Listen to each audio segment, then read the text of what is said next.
నమస్తే. ఇన్నాళ్ళు నన్ను సపోర్ట్ చేస్తూ, ఎంకరేజ్ చేస్తూ మీ ప్రేమని నాకు అందిస్తున్న ప్రతి ఒక్కరికి కృతజ్ఞతలు. అలాగే ఈ వీడియో కూడా ఖచ్చితంగా మీకు ఉపయోగపడుతుంది. లైక్, షేర్ అండ్ సబ్స్క్రైబ్ చేసి మీ సపోర్ట్‌ని నాకు అందించండి. అలాగే ఈ వీడియో పట్ల మీకున్న అభిప్రాయాన్ని కామెంట్ సెక్షన్‌లో కామెంట్ చేసి తెలియజేయండి. ఇప్పుడు వీడియోని చూద్దాం. నమస్తే. Welcome to our channel. నేను పద్మిని. ముందుగా ప్రేక్షకులందరికీ శ్రీ క్రోధినామ సంవత్సర ఉగాది శుభాకాంక్షలు. ఉగాది అంటేనే ప్రథమంగా మనకు గుర్తొచ్చేటటువంటి అంశం పంచాంగ శ్రవణం. ఖచ్చితంగా పంచాంగ శ్రవణం చేస్తాము. అలాగే ఈ సంవత్సరం పాటు అంటే ఈ ఉగాది నుంచి వచ్చే ఉగాది వరకు కూడా గ్రహచారం ఎలా ఉంది, గ్రహాలు ఇచ్చేటటువంటి ఫలితాలు ద్వాదశ రాశుల వాళ్ళకి ఎలా ఉంది అనేది ఖచ్చితంగా తెలుసుకునేటటువంటి ప్రయత్నం చేస్తాము. ఒకవేళ ప్రతికూల ఫలితాలని ఇస్తున్నట్టయితే ఖచ్చితంగా తీసుకోవాల్సినటువంటి జాగ్రత్తలు తీసుకుంటూ దైవారాధనని ప్రత్యేకంగా చేసుకుని స్మార్ట్ వేలో వచ్చేటటువంటి కష్టాల నుంచి బయటపడే ప్రయత్నం ఖచ్చితంగా చేస్తాము. మరి ఈ రోజు కూడా మనకి క్రోధినామ సంవత్సర ఫలితాలని అందించడానికి మనతో పాటు ఇద్దరు ఆధ్యాత్మికవేత్తలు సిద్ధంగా ఉన్నారు. ఒకరు లలిత ఉపాసకులు, వాస్తు జ్యోతిష పండితులు బ్రహ్మశ్రీ నానాజీ పట్నాయక్ గారు, అలాగే సూర్య ఉపాసకులు విక్రమాదిత్య గారు. మరి వీరిద్దరూ కూడా ఒకరు ద్వాదశ రాశులకి కూడా గ్రహచారం ఎట్లాంటి రిజల్ట్స్ ఇస్తోంది అనేది తెలియజేయబోతున్నారు. అలాగే మనకున్నటువంటి వెజిటబుల్ థెరపీని ఆధారంగా చేసుకుని కూరగాయలతో ఎట్లా మనకు వచ్చేటటువంటి సమస్యల నుంచి అధిగమించవచ్చు అనేది విక్రమాదిత్య గారు తెలియజేస్తారు. మరి కార్యక్రమాన్ని మొదలు పెడదాం. ముందుగా ఇద్దరికి నమస్కారం అండి. ముందుగా మీ ఇద్దరికి క్రోధినామ సంవత్సర ఉగాది శుభాకాంక్షలు. మన ప్రేక్షకులందరికీ కూడా క్రోధినామ ఉగాది శుభాకాంక్షలు. అయితే ఈ సంవత్సరం క్రోధినామ సంవత్సరం అయినందుకు ఎటువంటి బ్యాడ్ ఎఫెక్ట్స్ కలగకుండా ఉండాలి, అందరికీ శుభం కలగాలని మనస్ఫూర్తి కోరుకుంటున్నాను. మీ విషెస్ కూడా సౌర కుటుంబ సభ్యులందరికీ కూడా క్రోధినామ సంవత్సర ఉగాది శుభాకాంక్షలు. అందరూ కూడా ఆయురారోగ్యాలతో అష్టైశ్వర్యాలతో సూర్యనారాయణమూర్తి పరిపూర్ణమైనటువంటి అనుగ్రహంతో హాయిగా ఆనందంగా జీవించాలని మనస్ఫూర్తిగా కోరుకుంటూ, అంటే ఇక్కడ క్రోధినామ సంవత్సరం అంటే తన కోపమే తన శత్రువు కాబట్టి అందరం కూడా దాన్ని అదుపులో ఉంచుకోగలిగితే ఈ సంవత్సరం అందరికీ శుభదాయకంగా అవుతుందని మనసా వాచా కర్మేణ ఆశిస్తున్నాను. Thank you so very much. Last time కూడా మీ ఇద్దరు కాంబినేషన్ లో చేయటం జరిగింది శోభకృత్ నామ సంవత్సరం. అయితే శోభకృత్ నామ సంవత్సరం మనందరికీ తెలిసిందే ఎంత శోభాయమానంగా సంవత్సరం మొత్తం వెళ్ళిందో. ఎందుకంటే రామచంద్ర ప్రభుకి అక్కడ ఆయన ఇంటికి ఆయన తిరిగి వచ్చేసినటువంటి సందర్భం ఉంది. శోభకృత్ నామ సంవత్సరం నిజంగానే అద్భుతమైనటువంటి నామ సంవత్సరం. అయితే ఈ పేరు చూస్తే ఒకంత వెన్నులో నుంచి ఒక వణుకు పుడుతోందా అని అనిపిస్తోంది. ఎందుకంటే ఈ క్రోధం ఉండకూడదనే కదా, క్రోధాన్ని ఖచ్చితంగా జయించాలి కదా. మరి ఇదేమన్నా ఈ సంవత్సరం ఆ నామానికి ఏమైనా సార్థకత ఏమైనా చేసుకుంటుందా సార్? What is your opinion? ఖచ్చితంగా. ఎందుకంటే మనం జనవరిలో న్యూ ఇయర్ ఫలితాలు చెప్పేటప్పుడే ఫిబ్రవరి నుంచి ఇక్కడ మనం ప్లానటరీ పొజిషన్స్ కూడా వేసింది. అందుకే ఈ కుజుడు అంటే గొడవలకు కారకుడు, రవి అంటే అధికారానికి కారకుడు, వీళ్ళిద్దరికీ శత్రుగ్రహాలు అంటారు వీటిని. అంటే వీళ్ళిద్దరు నిజంగా శత్రువులను కాదు, different energies, fiery energy, cold energy. రెండు దగ్గర ఉంటే ఎలా ఉంటుంది? ఇప్పుడు చూడండి, మనం ఏదైనా పెనం మీద వాటర్ వేసాము, చిర్రమంటుంది.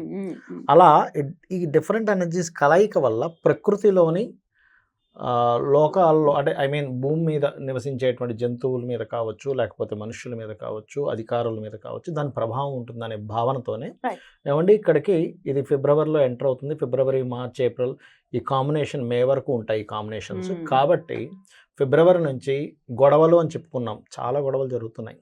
మీరు బయట చూసినట్లయితే యుద్ధ వైఖరి పెరుగుతుంది. ఎందుకంటే క్రోధినామ సంవత్సరానికి అధిపతి కుజుడు. ప్రధానంగా యుద్ధం చేయాలి అంటే ఒక విషయం ఏదైనా మనకి ఇప్పుడు ఒక విషయం జరిగినప్పుడు మాట్లాడుకోవచ్చు, గొడవ పెట్టుకోవచ్చు. కానీ క్రోధినామ సంవత్సరానికి ఉన్నటువంటి కుజుడు అధిపతి అయినందుకు గొడవకే ఫస్ట్ ప్రయారిటీ ఇస్తారు, ప్రయారిటీ ఇస్తారు. ఎగ్జాక్ట్లీ. మీరు గమనించినట్లయితే చూడండి, ఇక్కడ ఇప్పుడు అంటే శుక్రుడు మనం ఇక్కడ వేసాం, బట్ ఇక్కడ తిరుగుతాడు, సంవత్సరం మొత్తంలో మారిపోతుంటాడని మనం వేయలేదు. పర్టికులర్గా మనం కుజుడిని, రవిని ఎందుకు వేసామంటే ఈ కలయిక ఉందని. అందుకే ఫిబ్రవరి నుంచి ఇప్పుడు జల ప్రదేశాల్లో హైజాక్లు అవ్వడం కానీ, లేకపోతే మనకి చూడండి బుధుడు మొన్న ఇక్కడ నిలిచిపడ్డప్పుడు కూడా గమనించినట్లయితే స్కామ్, దాని ఏమంటారు, షేర్ రిలేటెడ్ సంబంధించిన స్కామ్స్ అవ్వడం కానీ, షేర్స్ కారకుడు బుధుడు కదా. అందుకని ఏంటంటే అధికారులు మనం అసలు ఊహించినటువంటి మార్పులు ఇంకా చాలా ఉన్నాయి. అసలు ఇలా జరుగుతుందా, ఇలా జరుగుతుందా, అమ్మో ఇట్లాంటివి మనం ఇట్లా కూడా యాక్షన్ తీసుకుంటుందా, గవర్నమెంట్ కావచ్చు, పోలీస్ కావచ్చు, మిలిటరీ కావచ్చు, ఇట్లాంటిది కూడా యాక్షన్ తీసుకుంటుందా అనేటువంటిది జరుగుతుంది. అయితే ఇది నార్మల్ పీపుల్ మీద ఎంతవరకు ఎఫెక్ట్ ఉంటుంది అంటే జీవుడు బయట ఉన్నాడు. Hmm. ఇది ఒక బెనిఫిట్ ఇక్కడ. Hmm. ఎప్పుడు కూడా కాలసర్ప యోగంలో గ్రహాలు సంచరించేటప్పుడు జరుగుతాయి. అయితే ఇందులో యాజ్ పర్ నాడీ ఆస్ట్రాలజీ పరంగా జీవుడు అంటారు గురువుని. బయట ఉన్నందుకు కొంచెం జనాలు దానిలో నుంచి బయటకు వస్తుంటారు. Okay. ఈ గురువు కూడా లోపల ఉన్నాడు అనుకోండి. మనకి last time 3.5 years back Covid వచ్చింది. అప్పుడు గురువు కూడా లోపల ఉండి ఇక్కడ సంచరిస్తున్నాడు. అప్పుడు ఇక్కడ నీచబడి ఉన్నాడు అప్పుడు గురువు. ఇప్పుడు ఎంత భయానకమైన భయం, ఎందుకంటే జీవుడు కూడా నీచబడిపోయాడు కదా. Right. అందుకని జనాల మీద ఎఫెక్ట్ చూపించింది. ఇప్పుడు ఏంటంటే దేశాల మీద, అధికారుల మీద, యుద్ధ సంబంధించిన వాటి మీద, దీని మీద ఎక్కువ ఎఫెక్ట్ ఉంటుంది. Right. జనాలు కొంచెం దాని నుంచి బయటపడతారు. Right.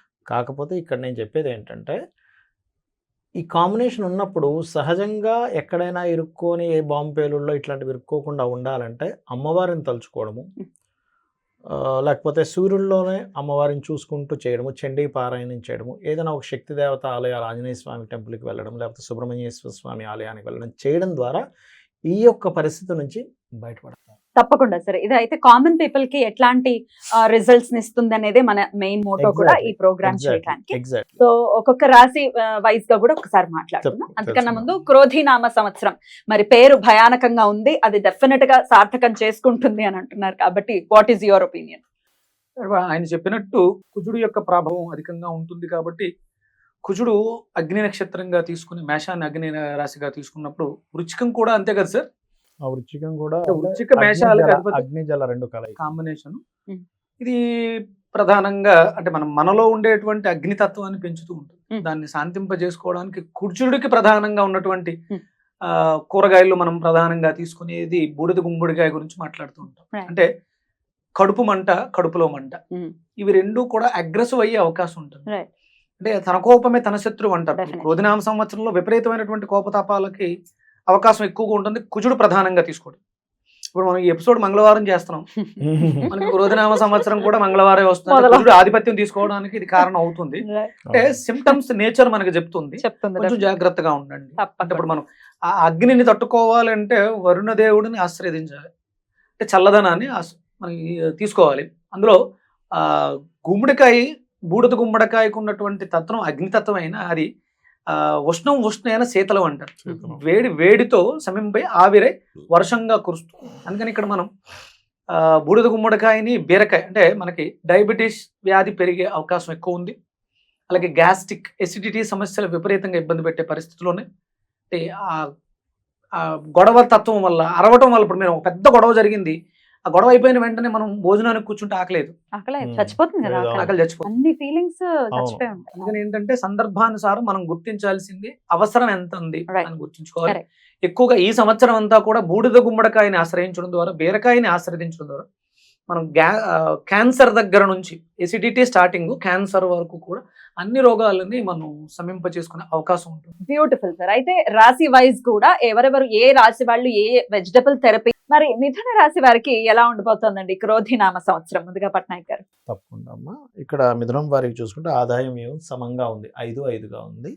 కాకపోతే రాజ్యపూజ్యం అవమానం 3-6గా ఉంది. అంటే ఇవి అసలు ఎందుకు చూసుకుంటాం మనము అంటే, ఓకే మనం ఇప్పుడు మాట్లాడేటప్పుడు ఈ సంవత్సరం మనం జాగ్రత్తగా ఉండాలి,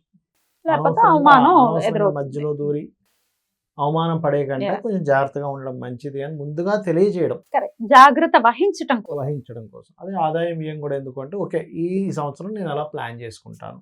బట్ నా ఉద్దేశం ఏంటంటే, ఇక్కడ ఇదే మీరు ప్రామాణికంగా తీసుకొని భయపడకండి. మీ పర్సనల్ చార్ట్, మీరు చేసే యాక్టివిటీస్, మీరు తీసుకునే నిర్ణయాల మీద జాతకం అనేటువంటిది కూడా కొంత ప్రభావం చూపిస్తూ ఉంటుంది. కాబట్టి ఈ సంవత్సరం మరి వీరికి ఆదాయం వ్యయం సమంగా ఉంది, కానీ ఆదాయం పెరగాలి. మిథునం వారికి గురువు లాభంలో ఉన్నంతసేపు చక్కటి ఆదాయం ఉంటుంది. దాని తర్వాత వ్యయంలోకి వచ్చినప్పుడు గురువు 12లోకి వచ్చాడు కదా, సహజంగానే బాధకుడు ఈ లగ్నానికి 12లోకి వచ్చాడు, అందుకని ఖర్చులు పెంచుతుంటాడు. అందుకని ఏం చేయాలి, కాస్త దక్షిణామూర్తి ఆరాధన చేయడము, లేకపోతే శనగలు దానంగా ఇవ్వడము, ఇవి బ్రహ్మాండంగా పనిచేస్తాయి. ఇక ఆదాయం పెరగాలంటే రాజరాజేశ్వరి అమ్మవారి యొక్క ఆరాధన చేయడము, వీలైతే తీపి పదార్థాన్ని ఏదైనా ఆలయంలో అమ్మవారికి నైవేద్యంగా పెట్టి పంచితే కూడా ఖర్చు ఇంకో రూపంలో అయిపోవాల్సింది ఈ రూపంలో కంట్రోల్ అవుతుంది. ఇది ఇక రాజ్యపూజ్యం అవమానంగా తీసుకున్నట్లయితే, రాజ్యపూజ్యం దుర్గా అమ్మవారు ఇస్తుంది వీరికి ఈ సంవత్సరం. అంటే ఒక్కొక్క ఆరాధన ఒక్కొక్క రాజ్య తత్వాన్ని పెంచుతూ ఉంటుంది. అవమానం తగ్గించుకోవాలంటే సూర్య నమస్కారాలు, కాలభైరవ అష్టకం చేసుకుంటే బ్రహ్మాండంగా అవమానం అనేటువంటిది తగ్గుతుంది. ఇక మిగతా అంశాలు కనుక చూసుకుంటే వీరికి డూసు డోంట్స్ అసలు ఏవి వేటి జోలికి వెళ్ళకూడదు, అంటే జాగ్రత్తగా ఉండాలి. వెళ్ళకూడదు అంటే అసలు వెళ్ళకూడదని కాదు. ముఖ్యంగా విద్యార్థులు విద్యా సంబంధించిన విషయంలో చాలా జాగ్రత్తగా ఉండాలి, because of 4th house Ketu. అలాగే మరొక విషయం ఏంటంటే ఇక్కడ దీంతో పాటు ఇక్కడ ఈ విద్యార్థులతో పాటు మరొక విషయం ఏంటంటే, ఇప్పుడు చూడండి, ఏదైనా ల్యాండ్ తీసుకుందాం అనుకుంటాము, లేదా కన్స్ట్రక్షన్ స్టార్ట్ చేద్దాం అనుకుంటాం. కన్స్ట్రక్షన్ మనం సరైన పర్సన్కి ఇవ్వకపోతే ఏదో ఒక కారణం చేత ఆగడము ఇలాంటివి జరుగుతుంటాయి. కాబట్టి ఈ 4th హౌస్ కేతు ఉన్నందుకు అటువంటివి ఏవైనా ఇంకా కంపల్సరీ స్టార్ట్ చేయాల్సి వస్తుంది. ఒక్కోసారి 4వ స్థానంలో కేతు ఉన్నాడు, సంవత్సరం వరకు ఆపలేం కొన్ని విషయాలు. అందుకని గణపతిని ఆరాధించి ప్రారంభించినట్లయితే విద్యా విషయం కావచ్చు, కన్స్ట్రక్షన్ రిలేటెడ్ సంబంధించిన విషయాలు కావచ్చు బాగుంటాయి. అయితే ఇక్కడ ఇంకొకటి ఏంటంటే 9వ స్థానంలో శని ఉన్నాడు కాబట్టి పెద్ద మొత్తంలో ఏదైనా మనీ ట్రాన్సాక్షన్ చేసేటప్పుడు, తీసుకొని వెళ్ళేటప్పుడు, ప్రయాణం చేసేటప్పుడు కొద్దిగా జాగ్రత్తగా ఉండాలి. ఇవి డోంట్స్. ఇక డూస్ ఏమిటి? ఒకటి, వీరికి రాహు దశమంలో ఉండడం అనేటువంటిది ఉద్యోగ అవకాశాలు, కొత్త ఉద్యోగానికి అవకాశాలు కావచ్చు, విదేశాల్లో ఉద్యోగం చేయడానికి కావచ్చు, చాలా బాగుంది చెప్పాలంటే. అలాగే లోన్స్ కోసం ట్రై చేస్తే కూడా చాలా బాగుంటుంది. ఎందుకంటే అదే కాకుండా మనకి దశమంలో రాహు ఉండడమే కాకుండా దశమాధిపతి వచ్చి 1000లో ఉంటున్నాడంటే, దశమాధిపతి ఏమంటే అతని వృత్తంతో విదేశీ సంబంధంగా కనెక్ట్ అయి ఉంది. సో మీ యొక్క ప్రయత్నాలు ఖచ్చితంగా ఫలిస్తాయి. ఇది ఒకటి. ఇక ఫైనాన్షియల్ గ్రోత్ అయితే ఇందాక మనం చెప్పుకున్నట్టుగా ఆరాధన చేసుకుంటే మంచిది. సహకరించే వాళ్ళ సంఖ్య కొంతవరకు పెరుగుతుంది. ప్రాపర్టీస్ తీసుకునేటప్పుడు కొంచెం జాగ్రత్తగా ఉండాలి. ఏదైనా సంతానం కోసం ప్లానింగ్ కనుక చేసుకునేటట్లయితే వెరీ క్లియర్లీ వీళ్ళు మే లోపల చేసుకోవడం మంచిది. మే దాటిందంటే మళ్ళీ September, middle of the September నుంచి మళ్ళీ సంతానం ప్రయత్నం చేసుకోవడం మంచిది. కాంపిటీషన్ ఎగ్జామ్స్ అట్లాంటి వాటిలో చక్కగా సక్సెస్ అవుతారు. ఈ సంవత్సరం ఏదైనా వివాహ సంబంధాలు కూడా కాస్త మే లోపలే చేసుకోవడం అనేటువంటిది మంచిదని చూపిస్తుంది. అదేవిధంగా వీరికి ఇంకొకటి ఏంటంటే హైయర్ ఎడ్యుకేషన్ రిలేటెడ్ సంబంధించిన విషయంలో కొంచెం మందత్వం, అంటే స్లోగా అవుతూ ఉంటాయి. అందుకని పెద్దగా టెన్షన్ పడకూడదు. అండ్ అట్లాగే మరొక విషయం ఏంటంటే ఇక్కడ వీరికి హెల్త్ రిలేటెడ్ సంబంధించినటువంటి విషయంలో ఎవరికైనా రెస్పిరేటరీ ప్రాబ్లమ్స్ ఉంటే కనుక, ఊపిరి పీల్చుకోవడం ఇట్లాంటిది ఏదైనా ఉంటే కనుక కొంచెం జాగ్రత్త పడుతూ, అందులో పర్టికులర్గా ఈ గృహ సంబంధించిన విషయాల గురించి మనం మాట్లాడుకున్నాం కాబట్టి లలితా సహస్రనామాల్లో వదనస్మర మాంగళ్య గృహతోరణ చిల్లికాయే నమః అనే నామస్మరణ బ్రహ్మాండంగా పనిచేస్తుంది సంవత్సరం మొత్తం కూడా. ఎందుకంటే ఇంట్లో ఒక్కోసారి ఏమవుద్దంటే ఇక్కడ కేతు ఉన్నప్పుడు మనం తీసుకునే ఇల్లు కూడా ఏదో వాస్తుదోషం ఇల్లు తీసుకుంటాం తెలియకుండా. మాయ కమ్మేస్తుంది. కేతు ఏంటంటే మ్యాజికల్ ప్లానెట్. అదే పిల్లలకి అనుకోండి, చక్కగా శుద్ధ విద్యాంకురాకార ద్విజపంక్తి ద్వయోజ్వలాయే నమః లేదా హైగ్రీవ స్తోత్రం పిల్లలకు ఆటంకం కలగకుండా ఉంటుంది చూసుకుంటే కనుక. సో ఇవి చేసుకుంటూ ఇక్కడ ఈ 9వ స్థానంలో శని భగవానుడు ఉన్నాడు కాబట్టి పర్టికులర్గా సాటర్డేస్ ఏదైనా సరే మనీ ట్రాన్సాక్షన్స్ విషయంలో జాగ్రత్తగా ఉండడము, బుధవారాలు ఎటువంటి గృహ సంబంధించినవి ప్రారంభించకుండా ఉండడం మంచిది. వీరికి ఇది ఒక జాగ్రత్తలు కూడా జాగ్రత్త తీసుకుంటే మంచిది. ఓవరాల్ గా ఎలా ఉంది సార్ క్రోధినామ సంవత్సరం మిథున రాశి వారికి? బాగుంది. ఇప్పుడు దాకా మనం చెప్పుకున్నాం కదా ఏ విషయాల్లో బాగుంది, ఏ విషయాల్లో బాగాలేదు. ఇవి చేసుకుంటే ఏం లేదు, నేను ఒకటే చెప్తానమ్మా, ఒకటే గుర్తుపెట్టుకోండి. ఎప్పుడు కూడా ఏంటంటే నా జాతకం ఎలా ఉంది, నా వాస్తు ఎలా ఉంది ఇవన్నీ కాదు. నేను అమ్మవారిని నమ్ముకున్నాను, నేను కష్టపడుతున్నాను, ప్లానెడ్గా వెళ్తున్నాను, అనవసరమైన ఆశలకి అనవసరమైన వాటికి పోకుండా పద్ధతి పరంగా వెళ్తున్నాను, భగవంతుడు చూసుకుంటాడు. Beautiful sir. రైట్ సార్, రెస్పిరేటరీకి సంబంధించి ఇబ్బందులు వచ్చేటటువంటి పరిస్థితి ఉంటుంది అని పట్నాయక్ గారు ప్రెడిక్షన్ అందించారు. మీరు చెప్పండి సార్. ఆయన రెస్పిరేటరీ ఒకటి చెప్పారు, అలాగే మందకొడితనంగా ఉంటుంది అష్టమ స్థానం అని కూడా చెప్పడం జరిగింది. అందుకని అంటే ఇది మీరు ఒక మంచి పని చేశారు, కాంబినేషన్ డిస్కషన్ పెట్టడం అనేది. నేను మామూలుగా పెట్టుకుంటే వేరేలా ఉండేది, కాంబినేషన్ పెట్టినప్పుడు ఆయన మాట్లాడుతుంటే అంటే మనందరం కూడా యూనివర్స్లో ఉన్నాం, ప్రకృతిలో ఉన్నాం, గ్రహాలన్నీ కూడా మన చుట్టూ విసిరివేయబడ్డాయి అని అనుకుంటాం కదా. అవన్నీ కూడా మన లోపల ఆ ప్లానెట్స్ బయట యాజ్ ఇట్ ఈస్ గా ఉన్నాయి, అది అలా తిరుగుతుంది. మన శరీరంలో మిథున రాశికి సంబంధించి, నేను మిథున రాశి జాతకుండి అంటే నేను కూడా మా గురుగారు ఏమంటారంటే మన అందరం కూడా ఏలియన్స్, గ్రహాంతర వాసులు. ఆయా గ్రహానికి సంబంధించి నేను అశ్విని గ్రహానికి సంబంధించిన వాడు. ఇప్పుడు మనం ఇక్కడ మిథునాన్ని తీసుకుంటే మిథునంలో ఉండే గ్రహాలకు సంబంధించిన ప్లానెటరీ పొజిషన్, మన శరీరంలో ఆ ప్లానెట్స్ మిస్ప్లేస్ అయి ఉంటే ఆయా సందర్భాల్లో ఆ డిసీజెస్ మనల్ని ఇబ్బంది పెడుతూ ఉంటాయి. మనం పుట్టిన లగ్నానికి. ఇప్పుడు ఈయన చెప్పిన దాన్ని బట్టి చూస్తే మిథున రాశి మిథున లగ్నానికి చూస్తే రెస్పిరేటరీకి సంబంధించిన సమస్య ఒకటి చెప్పారు. అది శుక్రకారకత్వం. అలాగే అష్టమ స్థానం శనికి సంబంధించిన సమస్య. వీళ్ళు ఓవరాల్గా ఈ కాంబినేషన్లో చూసుకుంటే మనం గురుడు ప్రభావం కూడా అధికంగా ఉంటుంది. దాని ఎఫెక్ట్ అంటే సర్క్యులేటరీ సిస్టానికి సంబంధించి ఎముకలకు సంబంధించిన సమస్యలు కూడా మనల్ని ఇబ్బంది పెట్టే అవకాశం ఉంటుంది ఇవి. అందుకని దీనికి ప్రధానంగా వాళ్ళు తీసుకోవాల్సింది గోరుచిక్కుళ్ళు నిమ్మకాయ కాంబినేషన్ జ్యూస్ ఒకటి తీసుకుంటూ, అలాగే చతుర్థం 1 2 3 4 చతుర్థంలో కేతు కంఫర్ట్స్ డొమెస్టిక్ లైఫ్ కి సంబంధించి ఉంది కాబట్టి గోరుచిక్కుళ్ళు దొండకాయ నిమ్మకాయ కాంబినేషన్ ఒకటి తీసుకోవాలి. గురు ప్రభావాన్ని మనం తగ్గించుకోవడానికి, అంటే చెడు ప్రభావాన్ని తగ్గించుకోవడానికి మనకు దగ్గరలో ఉన్నటువంటి దేవాలయానికి గురువారం శనగలు చెప్పారు. అంటే మనం అక్కడికి వెళ్ళటం ఒకటి ప్రధానంగా పెట్టుకుని కొబ్బరికాయని బ్రేక్ చేసి ఆ కొబ్బరి చిప్పని తినడం ద్వారా గురుడికి సంబంధించినటువంటి ఆధిపత్యం. అలాగే అరటిపళ్ళు కూడా గురు కారకత్వాన్ని కలిగి ఉంటాయి. అందుకని అరటిపళ్ళను, అరటికాయని, అంటే హార్ట్ రిలేటెడ్ ప్రాబ్లమ్స్, గురు దోషం అంటే గుండెకు సంబంధించిన సమస్యలు వచ్చే అవకాశం ఉంటుంది, సర్క్యులేటరీ డిజార్డర్. అందుకని అరటికాయ కూరను తీసుకోవడం కానీ, అరటికాయ జ్యూస్ని తీసుకోవడం కానీ, ఎండు కొబ్బరిని ప్రధానంగా విరివిగా రెగ్యులర్గా మనం దేవాలయానికి వెళ్ళాలి, కొబ్బరికాయ కొట్టాలి, మన ధర్మాన్ని మనం ఆచరిస్తూ దాన్ని నిలబెడుతూ ఆ వచ్చే ప్రసాదాన్ని, తీర్థాన్ని కానీ ప్రసాదం కానీ రెగ్యులర్గా తీసుకుంటుందా మనం కూడా బాగుంటాం, సొసైటీ బాగుంటుంది. ఎందుకంటే మన ధర్మంలో దేవాలయాలు ఆల్రెడీ నిర్మించి ఉన్నాయి. మన దగ్గర లేనిదల్లా ఏంటంటే ఐకమత్యం. ఏం వెళ్తాంలే, మిగతా వాళ్ళలో ఉన్నటువంటి ఐకమత్యం మనలో లేకపోవడం వల్ల మన దేవాలయాలు ఛిద్రమైపోతున్నాయి, తీసేస్తాం. అందుకని మనం రెగ్యులర్గా మనం దేవాలయాలకు వెళ్ళి మన ధార్మిక సంస్థలను మనం కాపాడుకుంటూ ఉంటే అద్భుతంగా మనకి బాగుంటుంది అని చెప్పడానికి ఇది ఒక నిదర్శనం అవుతుంది. ఎందుకంటే మిథున రాశి అనేది జ్ఞానం, మాట, నరాలకు సంబంధించినది. బుధుడు కదా, మనం ఏదైతే చేస్తామో అది 10 మందితో కూడా ఆచరింపజేయడానికి అవకాశం ఉంటుంది.